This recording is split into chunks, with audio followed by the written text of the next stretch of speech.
اب یہاں سے 6 رکوع، میں نے عرض کیا تھا کہ نصف ثانی کو 3 حصوں میں تقسیم سمجھیے، پہلے 2 رکوع مکمل ہو گئے، 11واں اور 12واں۔ اب 6 رکوع مسلسل چلیں گے غزوہ احد کے حالات پر۔ پہلے وہ غزوہ سمجھ لیجئے کہ تھا کیا۔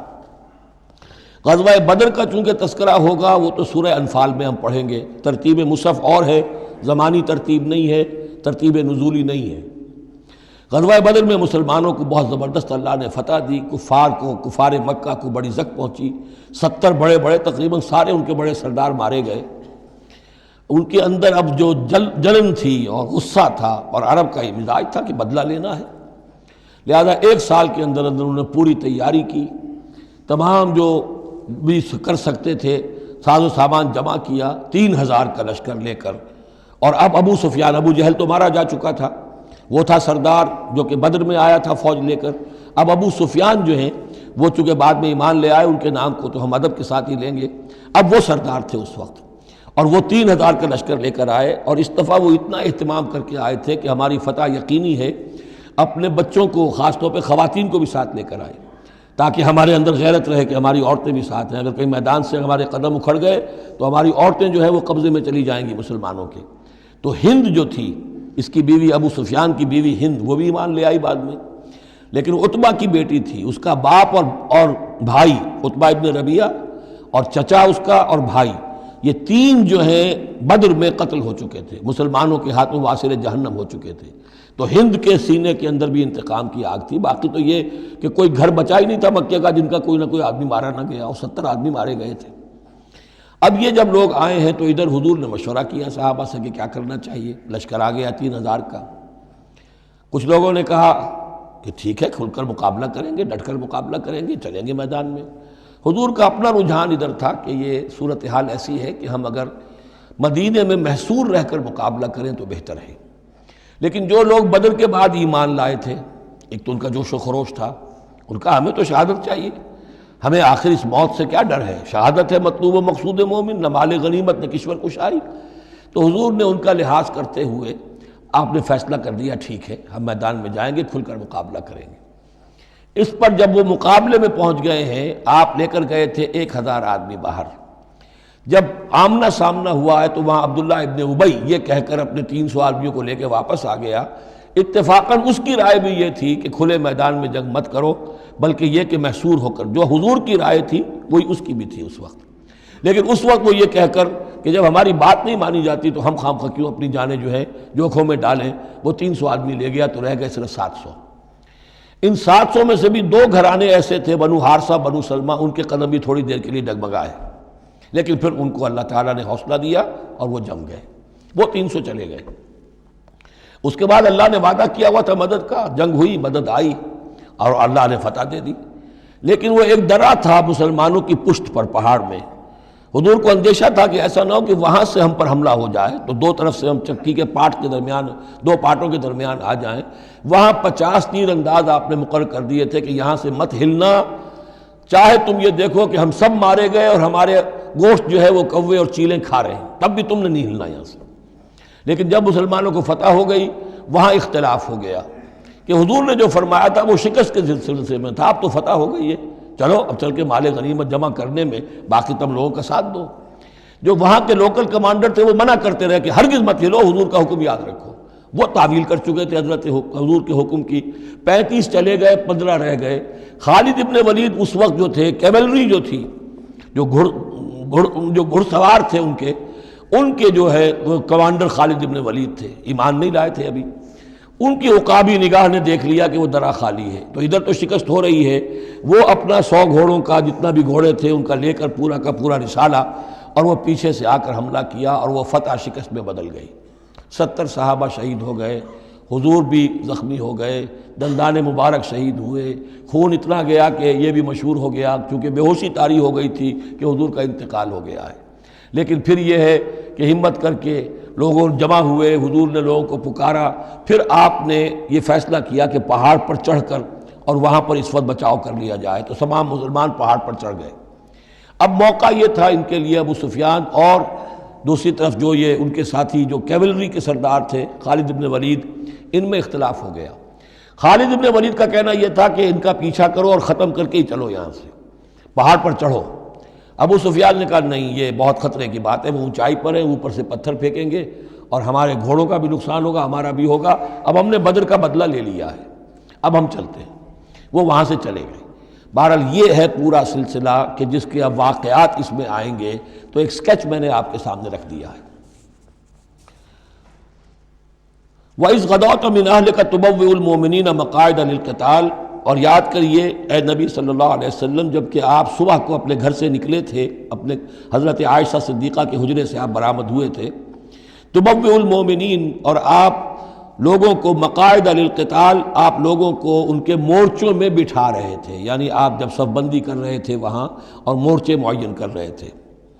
واللہ سمیع علیم، اللہ سب کچھ سننے والا اور جاننے والا ہے۔ اذ ہمت طائفتان منکم ان تفشلا، جبکہ دو گروہ تم میں سے ایسے تھے اے مسلمانوں کہ وہ کچھ کمزوری انہوں نے دکھائی، نامردی کا مظاہرہ کیا، ان کے پاؤں لڑکھڑائے۔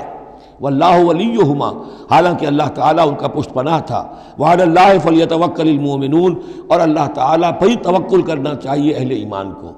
جیسا کہ میں نے عرض کیا، یہ بنو حارثہ بنو سلمہ انصار کے دو گھرانے تھے، عارضی سی ان کے اندر کمزوری آئی، بر بنائے تب بشری، لیکن پھر وہ جم گئے۔ لیکن ان کی جو ہے ذکر قرآن میں کر دیا گیا، اور وہ اس پر فخر کرتے تھے کہ ہم وہ لوگ ہیں کہ جن کا ذکر اللہ نے قرآن میں کیا ہے، واللہ ولیہما، کیونکہ پھر وہ عارضی سی جو ان پر آئی تھی کمزوری، وہ رفع ہو گئی۔ اور آپ غور کریں گے کہ وہ جو بدبخت تھے 300 جو چلے گئے عین میدان جنگ سے، ان کا ذکر بھی اللہ نہیں کر رہا یہاں پر، گویا کہ وہ اس لائق بھی نہیں ہے کہ ان کا ذکر کیا جائے۔ انڈائریکٹلی اس کا ذکر آخر میں آئے گا، ورنہ شروع میں نہیں۔ وَلَقَدْ نَصَرَكُمُ اللَّهُ بِبَدْرٍ وَأَنْتُمْ أَذِلَّةٌ، اور مسلمانوں یاد کرو اللہ نے تمہاری مدد کی تھی بدر میں جبکہ تم بہت کمزور تھے۔ کل 8 تلواریں، 313 کے سوا سب کے پاس تلواریں نہیں تھیں، 8 تلواریں کل۔ 200 کا 100 گھوڑے کا رسالہ لے کر آئے تھے بدر میں بھی، ادھر 2 گھوڑے تھے صرف، ادھر 700 اونٹ تھے، ادھر 70 اونٹ تھے۔ یہ کوئی 313 کے مقابلے میں 1000، اللہ نے تمہاری مدد کی تھی۔ وَلَقَدْ نَصَرَكُمُ اللَّهُ بِبَدْرٍ وَأَنْتُمْ أَذِلَّةٌ، تم بہت کمزور تھے اس وقت۔ فَاتَّقُوا اللَّهَ لَعَلَّكُمْ تَشْكُرُونَ، تو اللہ کا تقوی اختیار کرو تاکہ تم اللہ کا صحیح معنی میں شکر ادا کر سکو۔ اِذْ تَقُولُ لِلْمُؤْمِنِينَ، اے نبی جب کہ آپ کہہ رہے تھے اہل ایمان سے، أَلَنْ يَكْفِيَكُمْ، کیا تمہارے لیے یہ کافی نہیں ہے، أَن يُمِدَّكُمْ رَبُّكُمْ بِثَلَاثَةِ آلَافٍ مِّنَ الْمَلَائِكَةِ مُنزَلِينَ، کہ اللہ تعالیٰ تمہاری مدد کرے 3000 فرشتوں سے کہ جو آئیں اترنے والے ہیں آسمان سے، یعنی 3000 کا لشکر آیا ہے۔ تو اے مسلمانوں میں تمہیں خوشخبری دیتا ہوں، اللہ تعالیٰ 3000 فرشتے تمہاری مدد کو بھیجے گا۔ بلا، حضور نے، اللہ تعالیٰ کی طرف سے آ رہا، یہ بات تو حضور نے فرمائی تھی، اللہ تعالیٰ نے حضور کی اس دعا، گویا کہ دعا کہہ لیجئے یا جو بھی آپ نے پیشن گوئی کی، ایک طرح کا استدعا بھی ہو سکتی تھی کہ اللہ سے اس طریقے سے آپ یہ استدعا کر رہے ہوں، تو فوراً اس کی منظوری کا اعلان ہو گیا، بلا کیوں نہیں۔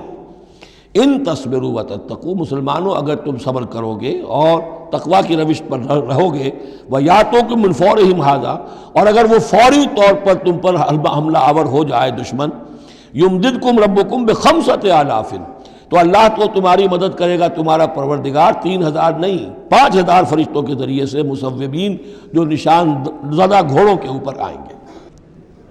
لیکن اس کے ساتھ دیکھیے وَمَا جَعَلَهُ اللَّهُ إِلَّا بُشْرَىٰ لَكُمْ، لیکن یہ سب بھی اللہ تعالیٰ کی طرف سے ایک بشارت کے طور پر تمہیں بتا دیا گیا، وَلِتَطْمَئِنَّ قُلُوبُكُمْ بِهِ، اور تاکہ تمہارے دل مطمئن ہو جائیں۔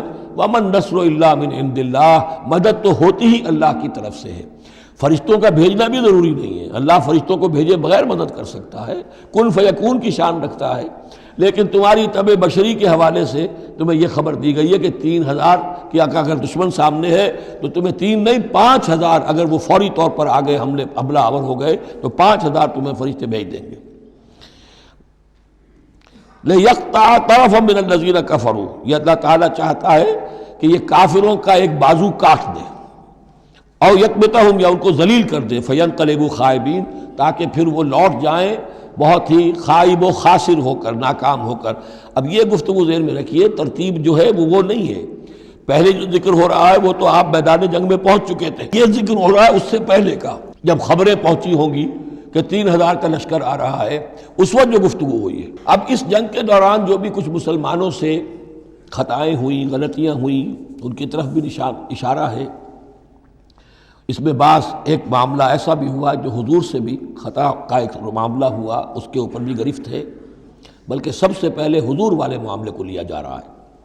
جب آپ زخمی ہو گئے شدید اور آپ پر بے ہوشی بھی طاری ہوئی، پھر جب ہوش میں آیا تو آپ کی زبان پر یہ الفاظ آ گئے، کیف یہدی اللہ قوما خضبوا وجہ نبیہم بالدم، اللہ اس قوم کو کیسے ہدایت دے گا جس نے اپنے نبی کے چہرے کو خون سے رنگ دیا، کیونکہ تلوار کا وار پڑا تھا آپ کی یہ چیک جو ہے، چیک بون پر، یہ جو ہڈی ہے چہرے کی، اور اس سے 2 آپ کے دانت بھی شہید ہو گئے تھے، اور یہ کہ فوارہ خون کا چھوٹا تھا، اور اس فوارے سے ظاہر بات ہے آپ کا پورا چہرہ لہو لہان، پورا جسم، اور خون اتنا گیا کہ آپ پر بے ہوشی طاری ہو گئی۔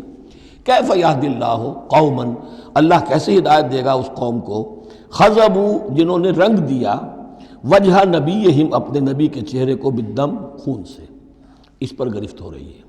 لیس لک من الامر شیء، اے نبی آپ کا کوئی اختیار نہیں ہے، آپ کا کام ہے دعوت دینا، تبلیغ کرنا، لوگوں کی ہدایت و ضلالت کا فیصلہ ہم کرتے ہیں، آپ نہیں کرتے۔